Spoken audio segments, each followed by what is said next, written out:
Good morning বন্ধুরা, আজকে সম্পূর্ণ একটা নতুন রেসিপি আপনাদের জন্য নিয়ে এসেছি। সেটা হচ্ছে মাটির পাত্রে ইলিশ পোড়া। তার জন্য মাছ কেটে ধুয়ে নুন হলুদ মাখিয়ে নিলাম। আর মশলাটা আমি করে নিচ্ছি কালো সর্ষে, পোস্ত, আর দিয়ে দেবো কাঁচা লঙ্কা। ইলিশ ভাপা করতে যে মশলাটা আমরা নেই সেটাই নেব। একটু জল অল্প করে, আর দিয়ে দেবো লবণ। এই মিক্সিতে আমি এটা পেস্ট করে নিচ্ছি। হয়ে গেল আমার মশলাটা।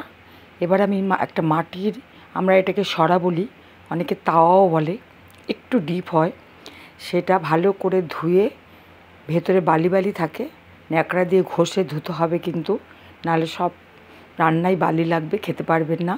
সেই তাওয়ার মধ্যে, ওই সরার মধ্যে নিয়ে নিলাম মশলাটা, মাছ আর সর্ষের তেল, লবণ, হলুদ। এটা দিয়ে খুব সুন্দর করে আমি মাছটা মেখে নিচ্ছি। মশলাটা দিয়ে মাছটা মাখাবো। একবারে যা দেওয়ার দিয়ে দেবো একটু জল অল্প করে।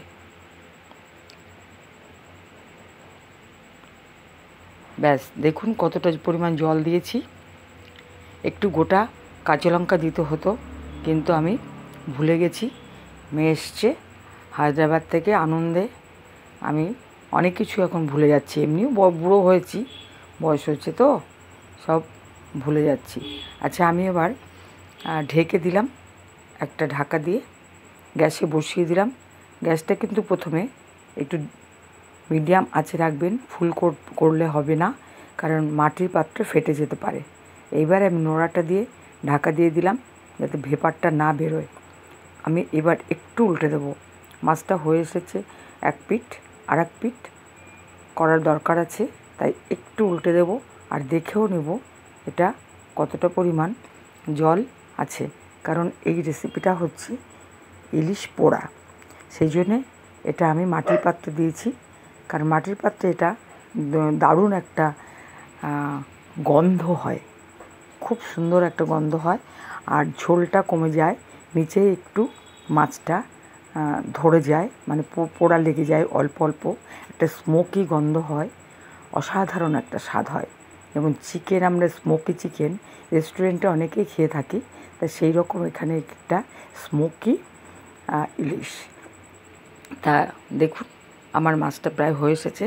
আর আমি আমার মাছটা, যদি এই রেসিপিটা যদি ভালো লাগে, আপনারা লাইক কমেন্ট করে সঙ্গে থাকবেন, আর সাবস্ক্রাইব করলে বেল আইকনটা প্রেস করার অনুরোধ রইল বন্ধুদের। আর কমেন্ট করে জানাবেন এই রেসিপি কে কে করেছেন এবং কে কে খেয়েছেন। নমস্কার বন্ধুরা, ভালো থাকবেন সবাই, সুস্থ থাকবেন। আমি এই গরমেও ইলিশ করছি, কারণ মেয়ে যেখানে থাকে ওখানে মাছ খুব কম পাওয়া যায়, কিন্তু তো মেসে থাকে, অতটা অ্যাভেলেবেল নয়। সেই জন্য আমার এখন বাড়িতে মাছের খুঁড়ে, যাই হোক, আমি নামিয়ে নিলাম মাছটা। দেখুন কতটা, এটা কিন্তু ভাপার মতোই অনেকটা, কিন্তু পোড়া। আমি এবার আপনাদের দেখাবো ওই সরাটা দিয়ে দিলাম একটু কাঁচা সর্ষের তেল। এবার আমি দেখাবো ওই সরাটা কতটা পুড়েছে।